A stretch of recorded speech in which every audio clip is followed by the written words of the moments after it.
ॐ भूर्भुवः स्वः तत्सवितुर्वरेण्यं भर्गो देवस्य धीमहि धियो यो नः प्रचोदयात्। ॐ सद्गुरुचरणकमलेभ्यो नमः। परम पूज्य गुरुदेव परम वंदनीय माता जी के दिव्य संरक्षण में विराजमान ऑनलाइन दैनिक स्वाध्याय के आज के इस कार्यक्रम में आप सभी आत्मीय बंधुओं का बहुत बहुत स्वागत, बहुत बहुत अभिनंदन है साथियों। आइए प्रतिदिन के तरीके से ही आज के सत्र का भी हम लोग शुभारंभ करें। अनुशासन और अनुबंध प्रकरण अध्याय का हम सभी यहाँ पर चिंतन कर रहे हैं। अब तक 37 श्लोक इस अध्याय के, आज 38वां श्लोक हम लोग पढ़ेंगे। अनुशासन केवल थोपना नहीं बल्कि अनुशासन स्वीकार भी करना चाहिए। यदि हम अनुशासन स्वीकार करेंगे तो हमारे साथ रहने वाले भी अनुशासित रहेंगे, और यदि हम अपने अनुशासन में न रहें और दूसरों से यह अपेक्षा करें कि वो अनुशासित रहे, तो वास्तव में साथियों स्थिति बिगड़ जाती है। अब यहाँ एक बड़ा सुंदर ऊपर हमने उदाहरण भी कल पढ़ा था, पर एक बार फिर से आज उसको पढ़ने का मन है, क्योंकि ये उदाहरण बहुत महत्वपूर्ण है। एक बार 4 साधकों ने एक सप्ताह तक मौन व्रत पालन की प्रतिज्ञा ली और किसी एकांत आश्रम में साथ साथ रहने लगे। दूसरे दिन दीपक का तेल चुकने लगा तो एक ने नौकर से कहा, तेल डाल दो। दूसरे ने यह देखा तो संकल्प तोड़ने का उलाहना देते हुए कहा कि प्रतिज्ञा के अनुसार तुम्हें बोलना नहीं चाहिए था। तीसरे ने दोनों को डांटा और कहा, व्रत निभाते हो या चेंचे करते हो। इस पर चौथे से भी नहीं रहा गया और बोला, मैं ही अकेला हूं जो बोल नहीं रहा। आज ही यही स्थिति आज है कि लोग दूसरों के दोष बताते हैं, पर ये भूल जाते हैं कि स्वयं भी तो वही गलती कर रहे हैं। मौन सबको रहना था, पर एक एक करके दूसरों का दोष देखते देखते सबने अपना मौन तोड़ दिया। कोई अनुशासन का पालन न कर सका। तो ये स्थिति साथियों हमारी भी है। हम अपने बच्चों से, अपने पड़ोसियों से, अपने रिश्तेदारों से, अपने भाइयों से अनुशासन में रहने की अपेक्षा तो करते हैं, लेकिन हम कितने अनुशासित हैं, ये आत्म मूल्यांकन का विषय है। अगला श्लोक हम लोग यहाँ से आज के सत्र का शुभारंभ कर रहे हैं। लोक सेवाम सामाश्रित्या नृणः सामाजिकादृणात् मर्यादैवास्ति पूता च वानप्रस्थ परंपरा प्रामाणिकत्वमाप्तुं च नीतिमत्ता समीहिता अनिवार्यतया चात्र चरित्रे तु कलंकता पवित्राणां तथा तासां मर्यादानां विलंघनं कुरुतो दुर्बलं मर्त्यं विश्वस्तो भवेच्च सः। लोक सेवा अपनाकर समाज ऋण से उऋण होना मर्यादा है। वानप्रस्थ पुनीत परंपरा है। प्रामाणिकता अर्जित करने के लिए नीतिवान होना आवश्यक है। चरित्र पर उंगली उठवाने एवं पवित्र मर्यादाओं का उल्लंघन करने वाला मनुष्य भीतर से दुर्बल पड़ जाता है और उसका विश्वास चला जाता है। तो साथियों, लोक सेवा करके ही हम परिवार समाज के ऋण से उऋण हो जाते हैं और हो सकते हैं। यही मर्यादा है। सेवा से ही हमें अपने जीवन में किसी के ऋण से होने का अवसर मिलता है। इसके लिए प्रामाणिक होना आवश्यक है, और प्रामाणिकता के लिए हमें नीति के पथ पर चलना चाहिए, अनुशासन के पथ पर चलना चाहिए। चरित्र पर हम उंगली उठवाने और पवित्र मर्यादाओं का उल्लंघन करने वाला मनुष्य यदि बनेंगे तो भीतर से दुर्बल पड़ जाएंगे और लोग हम पर विश्वास करना छोड़ देंगे। मर्यादा, अनुशासन, व्यवस्था, इन सबकी परिधि बड़ी विस्तृत है। व्यक्ति को स्वयं पर तो अंकुश लगाना ही पड़ता है, स्वयं को चरित्रवान बनाना ही पड़ता है, अपने पुरुषार्थ साधन को सत्कार्यों में नियोजित भी करना पड़ता है। अंतः से उद्भूत सुसंस्कारिता व्यवहार में अनुशासन एवं नीति निष्ठा परमार्थ परायणता के रूप में सार्थक बनती है। दोनों ही एक दूसरे के बिना अधूरे हैं। ये अनुशासन, ये नीति निष्ठा, ये सुसंस्कारिता, ये साथियों परमार्थ परायणता के रूप में ही परिलक्षित होती है। और ये परमार्थ परायणता तभी आएगी जब हम अपने ऊपर नियंत्रण रखेंगे, अपने को अनुशासित रखेंगे, अपने को मूल्यवान बनाएंगे। इसके लिए मर्यादा, अनुशासन, ये हमारे जीवन में होना बहुत आवश्यक है। अनुशासित व्यक्ति कहीं भी रहे सम्मान और प्रामाणिकता स्वयं अर्जित कर लेते हैं। तितली और मधुमक्खी दोनों एक फूल पर आकर बैठती हैं।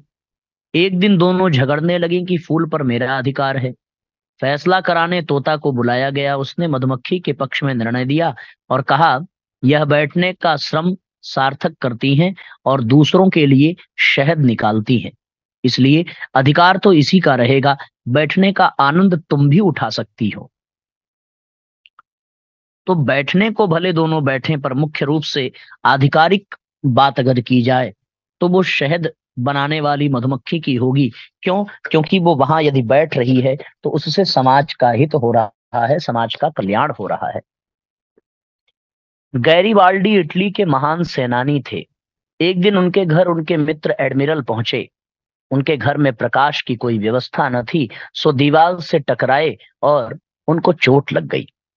एडमिरल व्यंग तथा झुंझलाहट के स्वर में बोले, क्यों गैरीबाल्डी, तुम प्रकाश का भी प्रबंध नहीं रख सकते?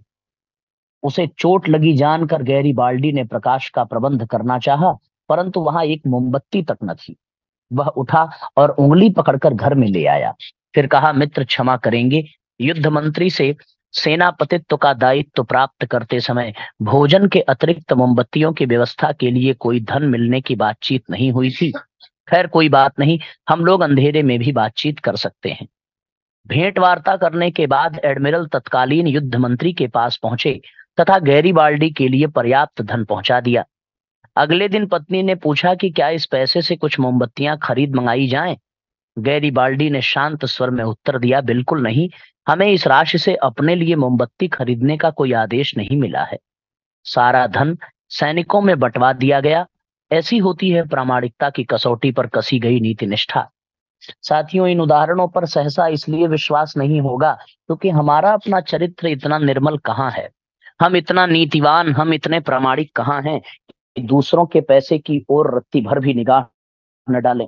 हमारा तो चरित्र यही होगा कि जहां से जितना लाभ मिल सके वहां उस लाभ को लेना चाहिए। इसी प्रयास में हम सभी निरंतर रहते हैं। पर इन कहानियों को समझने का आधार ही यही है कि हमें भी इसी स्तर का प्रामाणिक व्यक्तित्व अपने भीतर विकसित करने की आवश्यकता है। महान ईसाई धर्मशास्त्री संत थॉमस एक्विनास सलीब ने विद्वान मित्र फादर रेजिनाल्ड के सहयोग से एक पांडित्यपूर्ण शास्त्र लिखने का निर्णय लिया। परंतु शाम को सलीब के सामने प्रार्थना करने बैठे तो भाव समाधि में ऐसे डूबे कि आंखों से अश्रुधार बह निकली। घंटों मुग्ध भाव से बैठे रहे। इसी बीच उनके विचारों में न जाने कैसा परिवर्तन हुआ कि शास्त्र लिखने का निर्णय ही बदल दिया। रात को फादर आए और उन्होंने धर्मशास्त्र लिखने की चर्चा छेड़ी तो संत थॉमस का उद्रेक फूट पड़ा। शास्त्र अब कभी न लिखा जा सकेगा। आज प्रातः काल प्रभु कृपा से सलीब ने मुझे यह अंतर ज्ञान दिया है कि समग्र विश्व का कल्याण करना, उसकी आस्थाएं एवं श्रद्धा विश्वास जगाना ही धर्म का सार है। पांडित्यपूर्ण शास्त्र का ज्ञान तो अहंकार ही उत्पन्न करता है, जो मानव की प्रत्येक प्रकार की प्रगति में अवरोध ही उत्पन्न करता है। और बताया कि उन्होंने इसी कारण शास्त्र न लिखने का निर्णय लिया है।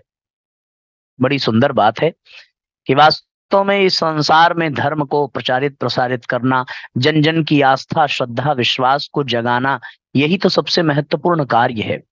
यदि कोई शास्त्र लिख भी दिया गया तो उस शास्त्र से केवल अपना अहंकार ही बढ़ेगा। न जाने लोग उसको पढ़ेंगे कि न पढ़ेंगे, ये तो भविष्य के गर्त में ही है। एक भेड़िया उथले कुएं में गिर पड़ा। निकलने की तरकीबें सोचने लगा पर कोई कारगर न हुई। उसने मुडेर पर झांकती एक बकरी को देखा सो भीतर से बोला, बहन जी, यहाँ चारे और पानी की बहुत इफरात है, तुम भी आ जाओ तो दोनों मिलकर चैन की जिंदगी जिएंगे। बोली बकरी बातों में आ गई और गड्ढे में कूद गई। भेड़िया ने बकरी की पीठ पर चढ़कर छलांग लगाई और ऊपर आ गया। बकरी अकेले रह गई। बकरी की समझ में बात आई तो वो बोली, भाई, मैं तो दूध देने वाली जीव हूं, मुझे तो कोई भी निकाल लेगा, पर भविष्य में तुम जैसों की सहायता करने कोई भी नहीं आएगा। वही हो भी रहा है। दुष्टों के सामने कोई मुंह चुपड़ी भले ही करे, संकट आने पर वही ऊपर से लात और जमाते देखे जाते हैं। इसलिए साथियों, हमें प्रामाणिक होना, अनुशासित होने के लिए ही ये सारे सूत्र दिए जा रहे हैं। कुरीतिनाम तथैवान्धकमाणाम च विरोधिता अन्य रूपोपयुक्तानां व्यवस्थानामिह स्वयं सामाजिकानां दुर्वृत्योल्लङ्घनस्य प्रदर्शनम् अन्यदेव चरित्रेण युक्तो भवति शक्तिमान् मर्यादा पालको मर्त्यः पुरुषोत्तम उच्यते असामान्यं बलं तस्या सामान्यस्य पराक्रमः। कुरीतियों का, अंध परंपराओं का विरोध करना एक बात है, और उपयुक्त समाज व्यवस्थाओं का उल्लंघन करने में उच्छृंखलता दिखाना सर्वथा दूसरी। चरित्रवान ही शक्तिवान होता है। जो मर्यादाओं का परिपालन करता है उसे पुरुषोत्तम कहते हैं। उसका बल पराक्रम असाधारण होता है। ऐसा व्यक्ति छोटा हो तो भी उसकी प्रामाणिकता ही उसे वजनदार बना देती है। सच बात कहने में वे हिचकते नहीं। तो साथियों, विरोध करना अलग बात है, लेकिन सामाजिक व्यवस्था का उल्लंघन करना, उच्छृंखलता दिखाना दूसरी। जो वास्तव में अनुशासित होगा वो शक्तिमान तो होगा। जो मर्यादाओं का परिपालन करेगा वो पुरुषों में उत्तम अवश्य होगा। उसका बल पराक्रम असाधारण होगा। ऐसा व्यक्ति वजनदार व्यक्तित्व वाला होता है और वो सच को सच कहने में संकोच नहीं करता। ये एक विशेषता है। एक राजा था, उसने अपने मंत्री को बुला करके कहा, हमारे राज्य में सबसे बड़ा मूर्ख हो उसे ढूंढ कर लाया जाए। मंत्री ढूंढने के लिए छुट्टी लेकर चले गए। एक सप्ताह बाद लौटे। कहा, एक ही जगह तीन मिल गए। एक तो ये है जो कहीं सुन आया था कि रुपया रुपये को खींचता है, सो जहां भी रुपयों का ढेर देखता वहां अपना रुपया फेंक देता, वह भी जब्त हो जाता। इस प्रकार 100 रुपए गंवा चुका था, पर वो वहम अभी भी ज्यों का त्यों बना हुआ है। दूसरे मूर्ख आप हैं, जो विद्वानों की तलाश न कराकर मूर्खों की तलाश करा रहे हैं। और तीसरा मैं हूं, जो आपको नेक सलाह देने की अपेक्षा नौकरी के लोभ में आपकी हाँ में हाँ मिलाकर मूर्खों को ढूंढ रहा हूं। बहुत सुंदर बात। इसलिए साथियों, जो सत्य हो उसी को प्रकट करना चाहिए। संकोच करने वाले व्यक्ति जो हैं वो ऐसे ही मारे मारे फिरते हैं। धर्म युग में तृतीये च शास्त्रकारैस्तुमानितः अनुशासन वत्सोऽय मनुबंधो महत्ववान् आत्मानुशासनम ये तत् व्यवहार्यम निजेच्छया कृत्य प्रकृति संबंधे विचाराकांक्षयोरपि सामाजिकावृतौ सत्यामपि क्षेत्रस्य चास्य तु औत्कृष्ट्यावरणं कार्यं स्वयमेव नरैरिह।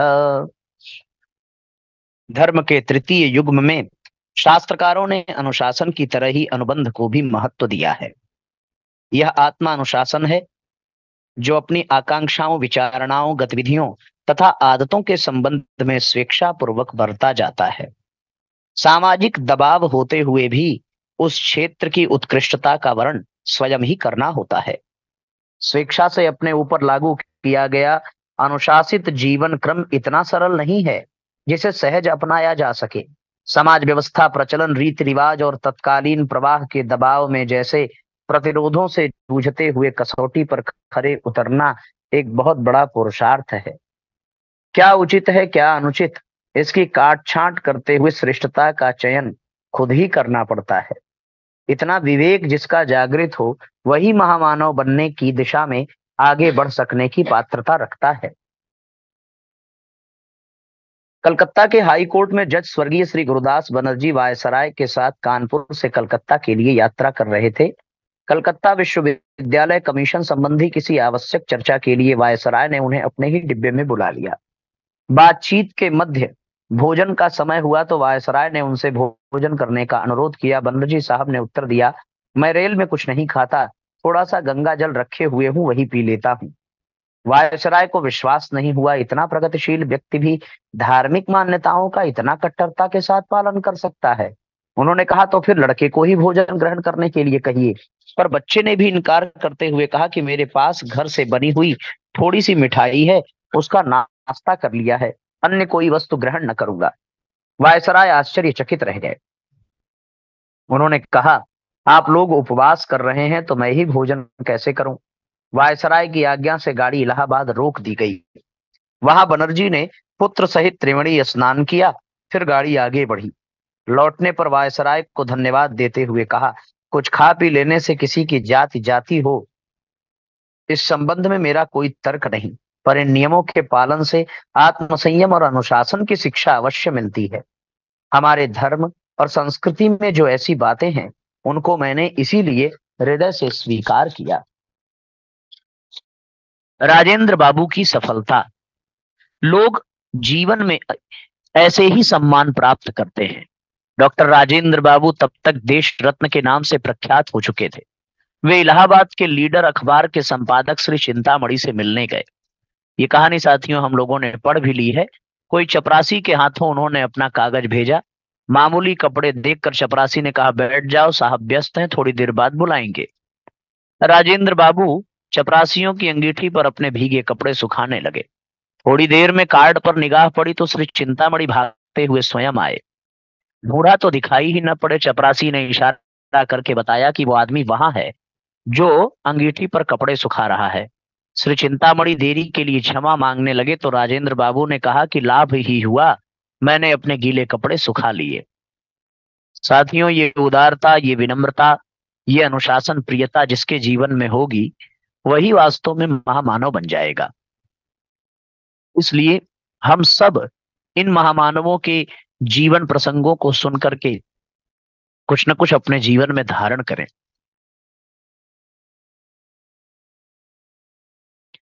आइए अगली कहानी की ओर चलें। अगला है सेवा का श्रेष्ठ फल। मृत्यु के बाद भी आत्मानुशासन के पुण्य फल साथ चलते हैं। विदर्भ देश में एक अपरिग्रही परिव्राजक रहता था। नाम था श्रुतकीर्ति।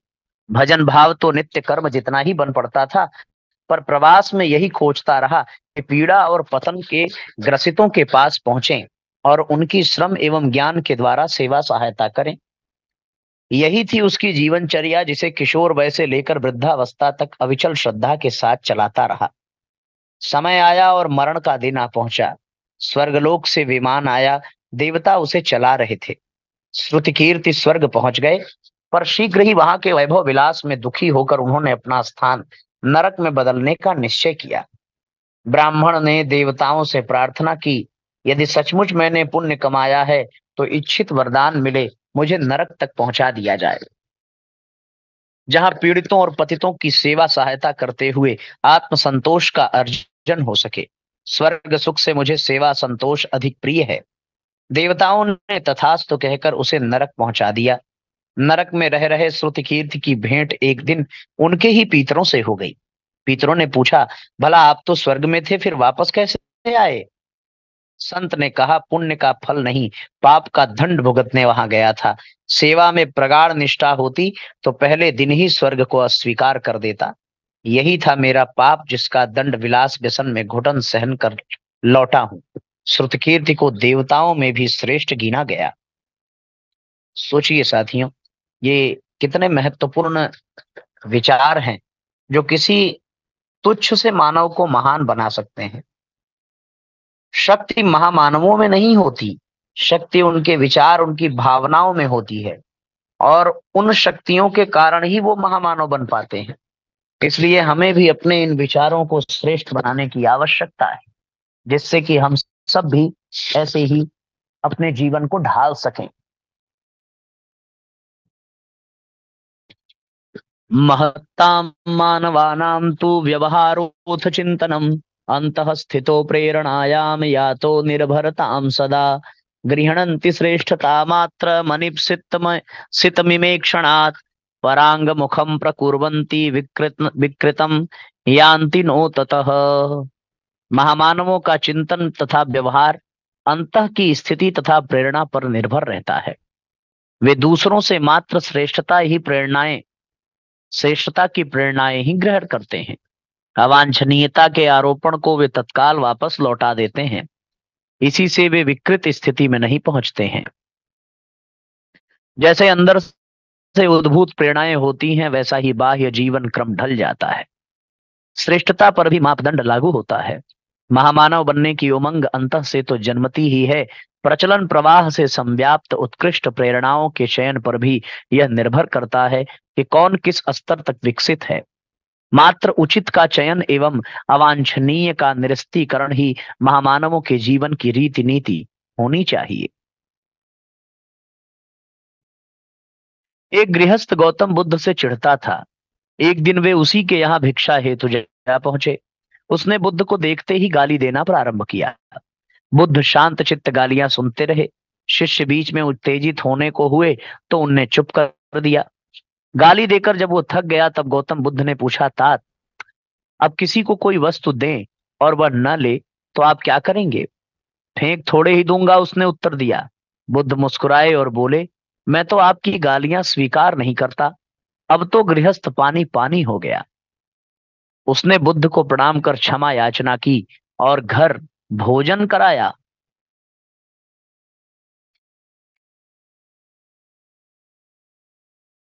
ये सद्गुण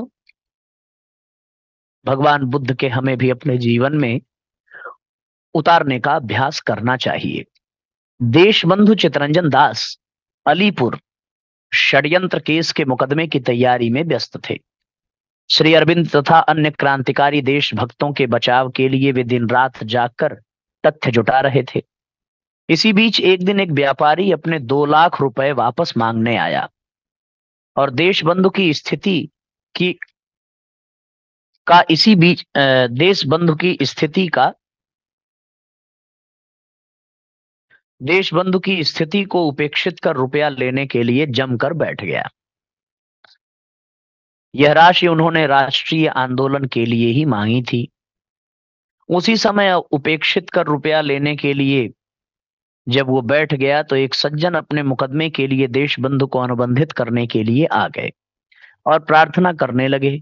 तुरंत देशभक्तों को बचाने के लिए उन्हें जिस व्यस्तता के बीच काम करना पड़ रहा था उसके कारण वह कोई दूसरा मुकदमा नहीं लेना चाहते थे। वह सज्जन 5 लाख रुपए नकद देने को तैयार थे, परंतु देशबंधु ने बड़े विनम्र शब्दों में अपनी कठिनाई व्यक्त की। कहा कि इन देशभक्तों के जीवन के सम्मुख लाख तो क्या, आपकी सारी संपत्ति भी मेरे लिए नगण्य है। आपको ऐसा प्रलोभन स्वीकार करने वाले तो अनेक मिले होंगे, पर ठुकराने वाले न मिले होंगे। वास्तव में ये बहुत बड़ा त्याग था साथियों देशबंधु का। दीनबंधु एंड्रयूज इंग्लैंड में जन्मे। पहले उनका विचार पादरी बनने का था। पीछे उनने समझा कि पिछड़ों को ऊंचा उठाना ही सच्चा धर्म है। उनने भारत की दुर्दशा सुन रखी थी। वे ग्रेजुएट होने के उपरांत सीधे भारत चले आए और टैगोर के शांति निकेतन में कुछ दिन रहकर सेवा के कार्यक्रम में जुट गए। वे गांधी जी के सत्याग्रह आंदोलन में सहायता करने दक्षिण अफ्रीका गए। देश की जनता में नवजागरण का संचार करते रहे। इसके अतिरिक्त प्रवासी भारतीयों की स्थिति सुधारने के लिए उन्होंने फिजी आदि अनेक देशों का दौरा किया। भारत में अंग्रेजी अत्याचारों के विरुद्ध सदा आवाज उठाते रहे। वे अंग्रेज होते हुए भी सच्चे अर्थों में भारतीय थे। गांधी जी के नेतृत्व में उन्होंने रचनात्मक कार्य संपन्न किए।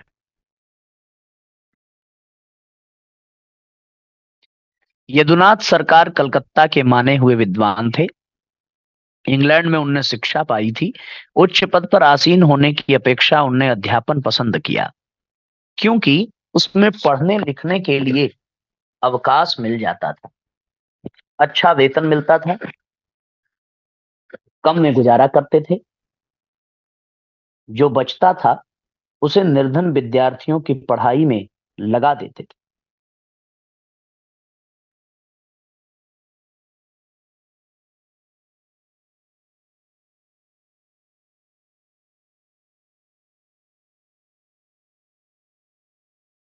इंग्लैंड में उनने शिक्षा पाई थी। उच्च पद पर आसीन होने की अपेक्षा उनने अध्यापन पसंद किया, क्योंकि उसमें पढ़ने लिखने के लिए अवकाश मिल जाता था, अच्छा वेतन मिलता था, कम में गुजारा करते थे। जो बचता था उसे निर्धन विद्यार्थियों के पढ़ाई में लगा देते। कई तो उनमें हाई कोर्ट के एडवोकेट बने। कलकत्ता में प्लेग फैला तो वे सिस्टर निवेदिता के साथ सेवा और सफाई के कामों में एक स्वयं सेवक की तरह जुटे रहे। भारतीय इतिहास को सुव्यवस्थित और प्रामाणिक बनाने में उनने अथक परिश्रम किया। किंवदंतियों एवं निहित स्वार्थों के संकेतों पर लिखा गया इतिहास यथार्थवादी बनाने के लिए उन्होंने जीवन भर परिश्रम किया। ये सब साथियों स्वयं निर्धारित अनुशासन का बड़ी ही कठोरता के साथ पालन करने वाले महापुरुष थे। वारदोली सत्याग्रह की विजय से खींची हुई सरकार ने बोरसद इलाके में चोर डाकुओं को उकसाया, उन्हें हथियार दिए और सारे इलाके में आतंक पैदा कर दिया। 2.5 लाख टैक्स लगाकर सुरक्षा पुलिस भेजी, पर वह सिर्फ तमाशा देखती थी। सरदार वल्लभ भाई पटेल ने उस इलाके में गांव गांव घूमकर स्वयं सेवक मंडलियां खड़ी की, गांव गांव पहरे लगवाए, लाठी चलाने की शिक्षा दी। इतनी सतर्कता देखकर डाकुओं का आतंक समाप्त हो गया।